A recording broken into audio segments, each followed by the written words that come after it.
जय जय श्री राधे कृष्ण मित्रों, आपका मेरे YouTube चैनल हिंदी कहानी पर स्वागत है। आज मैं लेकर आया हूँ बहुत ही सुंदर व्रत कथा, हरितालिका तीज व्रत कथा।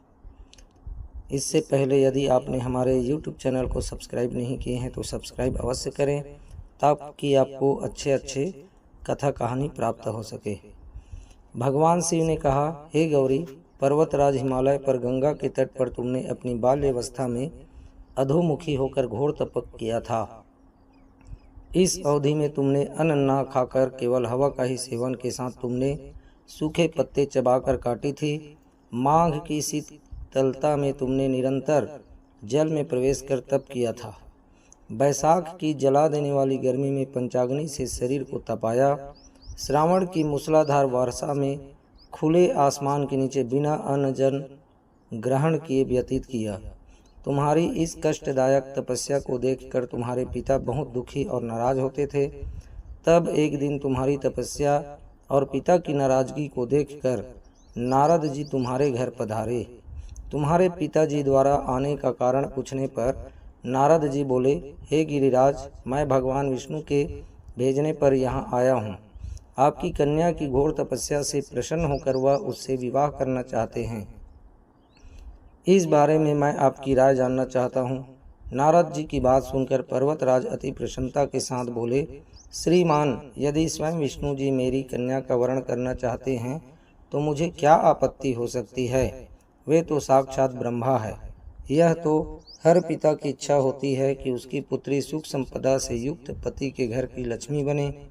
नारद जी तुम्हारे पिता की स्वीकृति पाकर विष्णु जी के पास गए और उन्हें विवाह तय होने का समाचार सुनाया।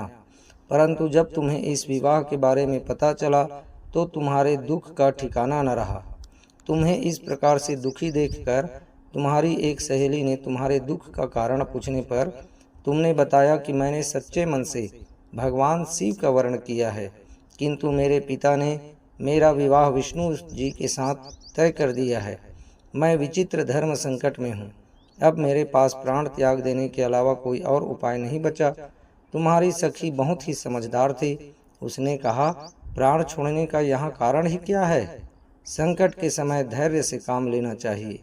भारतीय नारी के जीवन की सार्थकता इसी में है कि जिसे मन से प्रति रूप में एक बार वर्ण कर लिया, जीवन पर्यंत उसी से निर्वाह करे। सच्ची आस्था और एक निष्ठा के समक्ष तो भगवान भी असहाय हैं।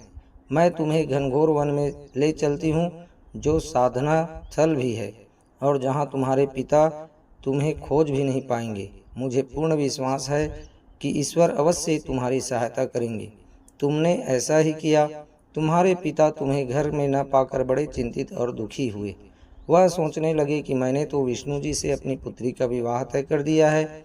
यदि भगवान विष्णु बारात लेकर आ गए और कन्या घर पर नहीं मिली तो बहुत अपमान होगा। ऐसा विचार कर पर्वतराज ने चारों ओर तुम्हारी खोज शुरू करवा दी। इधर तुम्हारी खोज होती रही, उधर तुम अपनी सहेली के साथ नदी के तट पर एक गुफा में मेरी आराधना में लीन रहने लगी। भाद्रपद तृतीय शुक्ल को हस्त नक्षत्र था। उस दिन तुमने रेत के शिवलिंग का निर्माण किया।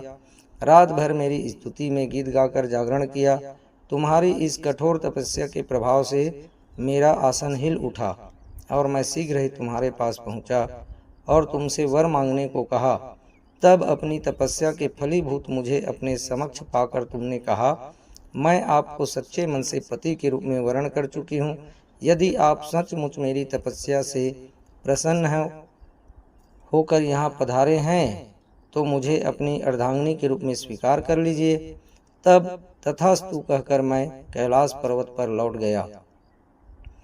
प्रातः होते ही तुमने पूजा की समस्त सामग्री नदी में प्रवाहित करके अपनी सखी सहित व्रत का वर्ण किया। उसी समय गिरिराज अपने बंधु बांधवों के साथ तुम्हें खोजते हुए वहां पहुंचे। तुम्हारी दशा देखकर अत्यंत दुखी हुए और तुम्हारी इस कठोर तपस्या का कारण पूछा। तब तुमने कहा, पिताजी, मैंने अपने जीवन का अधिकांश वक्त कठोर तपस्या में बिताया है। मेरी इस तपस्या की केवल उद्देश्य महादेव जी को पति के रूप में प्राप्त करना था।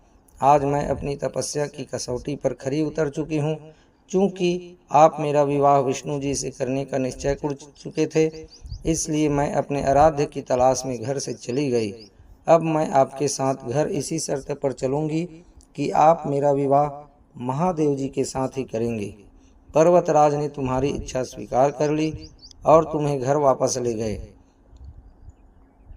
कुछ समय बाद उन्होंने पूरे विधि विधान के साथ हमारा विवाह किया। भगवान शिव ने कहा, हे पार्वती, भाद्रपद की शुक्ल तृतीया को तुमने मेरी आराधना करके जो व्रत किया था, उसी के परिणाम स्वरूप हम दोनों का विवाह संभव हो सका। इस व्रत का महत्व यह है कि इस व्रत को पूर्ण निष्ठा से करने वाली प्रत्येक स्त्री को मनवांछित फल देता हूँ। भगवान शिव ने पार्वती जी से कहा कि इस व्रत को जो भी स्त्री पूर्ण श्रद्धा से करेगी, उसे तुम्हारी तरह अचल सुहाग प्राप्त होगा।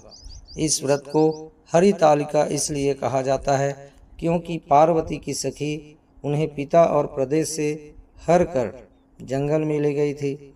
हरित अर्थात हरण करना और तालिका अर्थात सखी। इस प्रकार इस व्रत को हरितालिका या तीज व्रत कहा जाता है।